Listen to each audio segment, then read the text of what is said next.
grip, I would have. But you know, I got boxing skills, so I wanted to put my boxing skills on him, use my jab, blind him with the jab, and then let shots just roll off of the jab. And when I touched him to the body in the first round, I hit him with a straight up to the body. I heard him grunt, and then I was like, you know, I could hurt him to the body, so I just got to mix it up and confuse him a little bit, and go up and down. And you know, by the 6th round, we was able to get him out with a body shot. Steve Cordino, Carolina Sports. Congratulations. You That was okay. It seemed like you definitely hurt him to the body a lot, and then there was a point where it seemed like maybe he might have buzzed you a little bit. Were you a little rocked there for one of those? Boxing, it's boxing. You get buzzed. He hit me with a clean shot.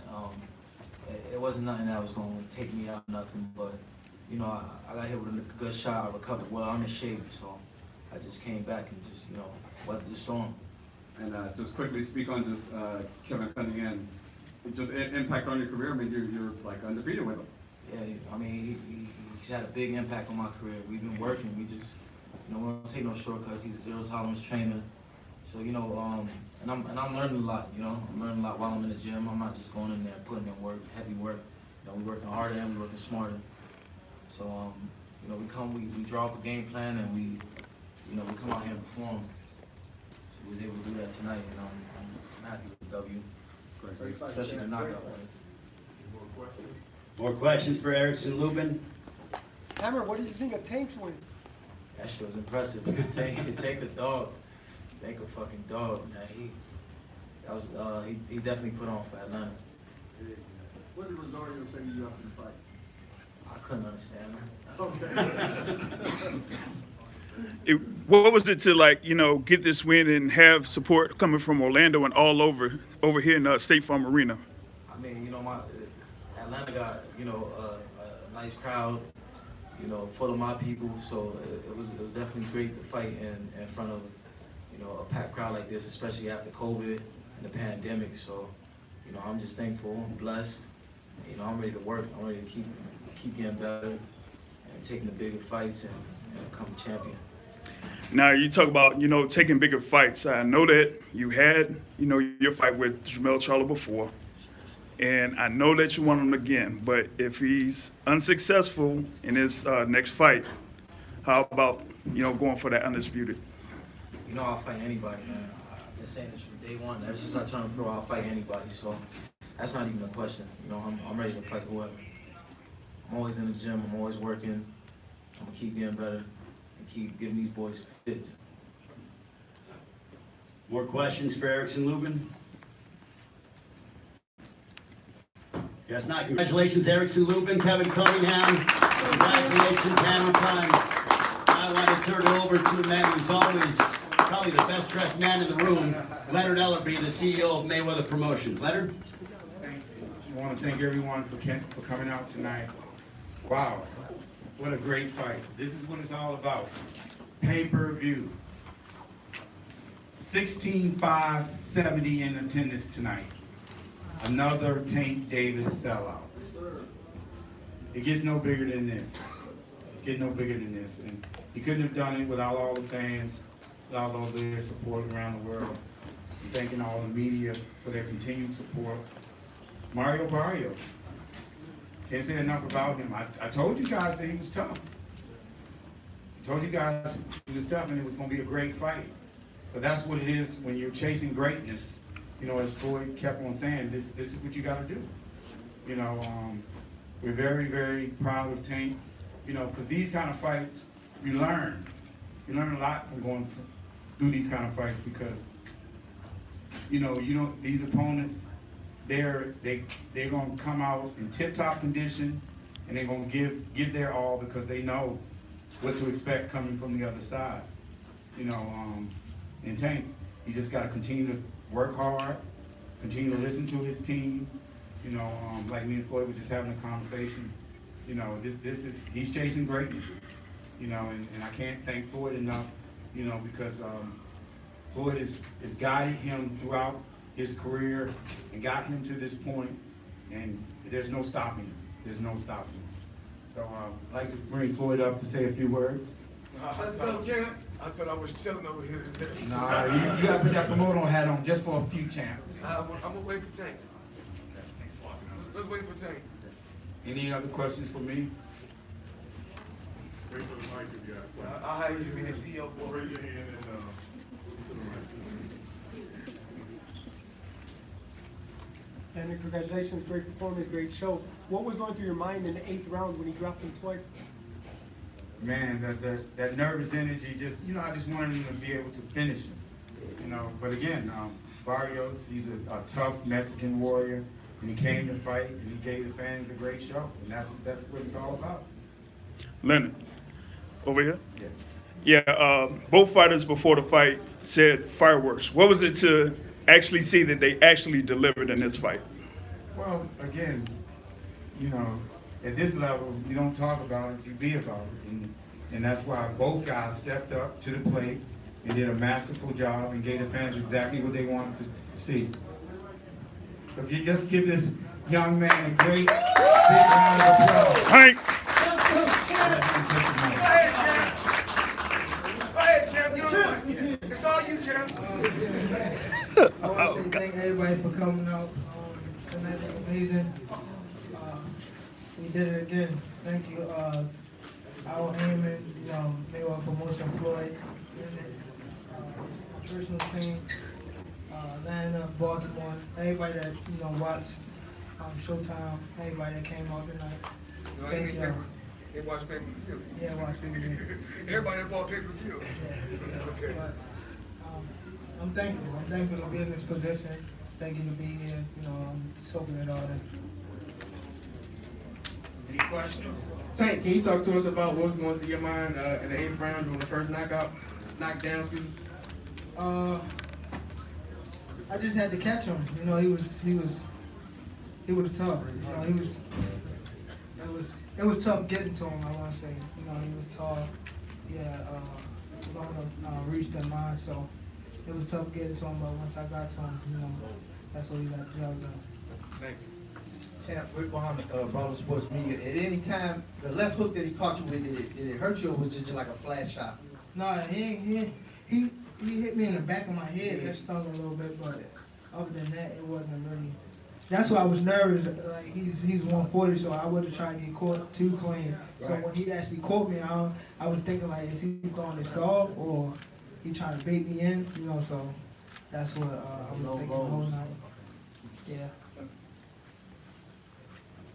Champ, one of the recent interviews you had with Coach Cal and Coach Kenny on the Rise podcast, you talked about family and the importance of family. One of the things being from West Baltimore, you found family in the gym with Coach Calvin and Coach Kenny. Talk about that. We've been coming up. We all been coaching. These guys took me in when I ain't had no father and things like that. So, it was great. I got big enough. I had to move my camp to Vegas and extending my family with Mayweather Promotion and things like that. We keep it family. Everybody had that disagreements, but at the end of the day, we family.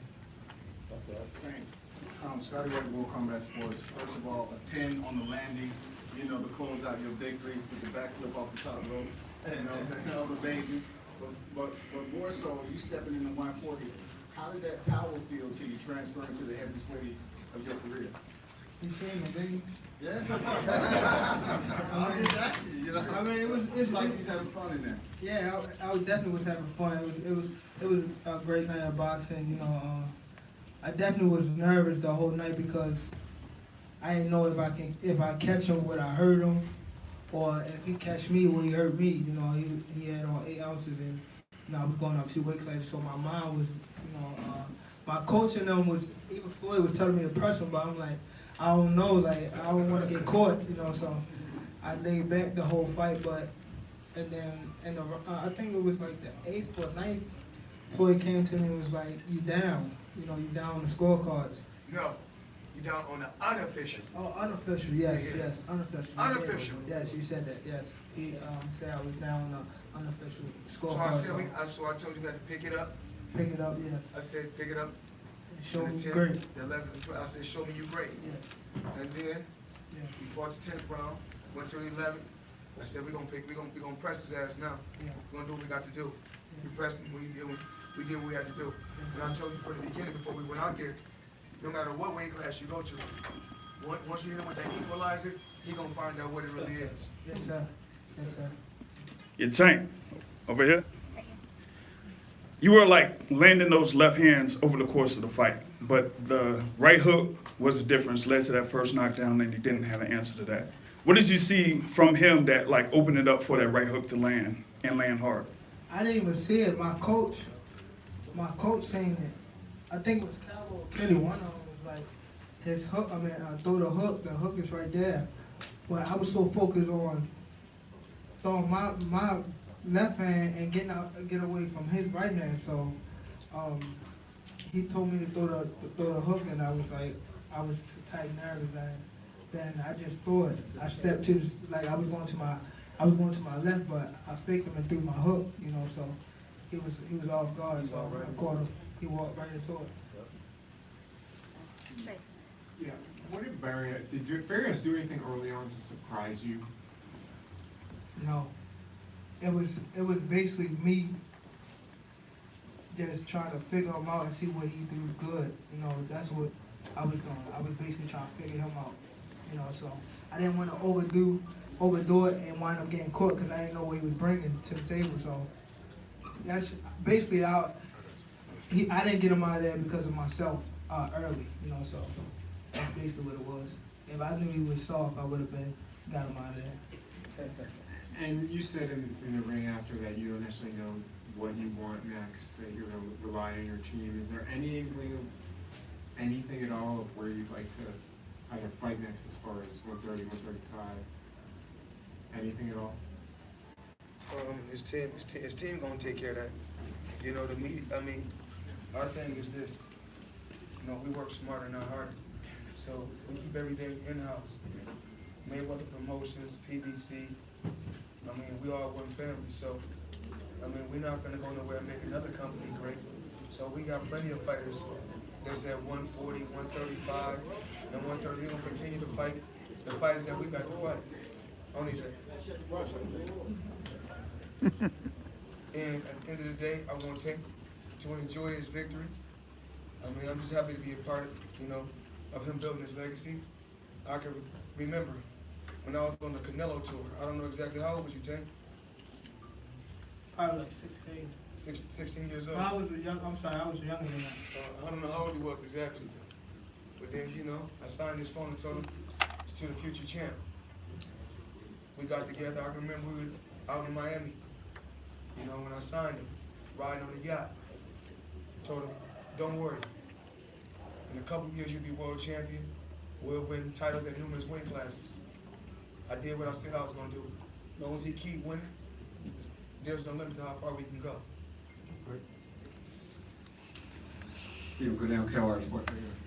Congrats, champ. You dropped him twice in the 8th to the head, and then you dropped him again later to the body. Did you kind of feel that maybe his body was softening up a little bit? Maybe you need to switch up the game plan? No, my coach told me to go to the body, and then I went to the body. But when you got somebody hurt, you try and head hunt. So he brought me back to myself, like go to the body, So I went to the body, and that's what I called him. I also noticed that there was a point in the fight where you just kind of started walking him down, and it was a little strange seeing, like the smaller guy walking down the bigger man. Why'd you do that? Because, going into the fight, not going into the fight, just like warming up, it was like he touched me a little pat, and I guess they was counting it, so I thought it gotta be like, is she at flush? So they were saying I was down, so I'm like, damn, I'm down. But he was, yeah, he was, outworking me because he was doing he wasn't doing big shots. He was just basically what Leo was doing. So, my team and told me to pick it up, and that's what I did. Hey, congratulations. Tonight was your coming out party as one of the best pound-for-pound fighters in the world, 3-division champion. Yeah. Did it sink in yet? I always, just take it a day at a time. I'm thankful to be in this position again. I'm ready for the next step. Ready to, get back in the gym. Definitely continue to run and stuff like that. Get back to Vegas and start training more. Just happy to be here. Leonard's gonna be mad at me for the next question. 147? Not right now. Not right now. Let Floyd take over that. Awesome. He gonna be able to eventually move up. You know, I was at in '96. In '96 I fought in 2 weight classes. In the Olympics I was 125, but later on that year I moved to 130. So he jumped a little bit faster than I jumped. I gradually moved up, you know, because I was at 130 for I think I don't know how many years. Then I gradually moved up to 35, 40, then 47, then 54. I don't think he ever fight at 54. He pick up weight. He pick up a lot of weight, so he could go up. But 40, I don't know. I think he probably feel good and strong at 140. Okay, this is Dana from the Baltimore Afro-American newspaper. We are so proud of you in Baltimore. And you have been poured into by so many people. How can you recommend that others in West Baltimore can be poured into? What you mean by brother? You've been supported by so many people. Supporter. I mean, I could just say thank you, and I mean, it wasn't overnight, you know. Baltimore's watching it grow, you know. So I'm definitely grateful to have them behind me. You know, a lot of people, you know, they leave that city and forget where they come from. But you know, even though you know when I get to Baltimore, there's always drama, but I'm thankful for the support that Baltimore always show me. You know, I'm thankful for my team period, my city backing, that's everybody that support me all around the world, and you know, I want to continue doing great things so I can be able to get that support. Tank, another great night at State Farm Arena, another sellout here in Atlanta. Can you talk to me about the crowd and performing once again in Atlanta? I didn't really look into the crowd this time. I was so into the fight, but I was watching some. I forget the guy. He tried to sign me back when I was in amateur. And he was talking trash, but just happy to be here, man. Happy that everybody, you know, that came out. You know, thank you to Atlanta, Baltimore, and whoever else came out. You know, again, thank you, Al Heyman. Thank you, Mayweather Promotion. Thank you, you know, Floyd for sure. Man, Eddie, my city, you know, Showtime. Everybody that bought pay-per-view, you know, I'm just grateful, man. Thank you, champ. Yes, thank you. I appreciate it. Just a reminder, y'all, the replay of the pay-per-view, the main event will be 9 p.m. on Showtime. I love you so much.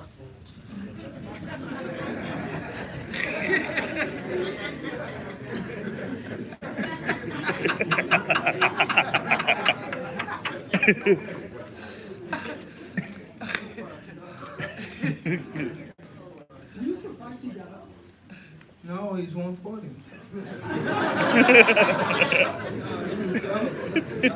Hey, I'm not gonna lie, because I actually never seen the kid in person. So when I got in the ring, I was just looking, he came around, I'm like, damn, this motherfucker fight at 154. He was bigger than Logan Paul.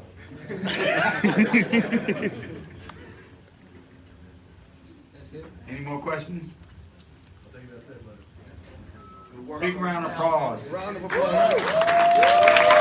Here you go, Tank. Here you go, Tank.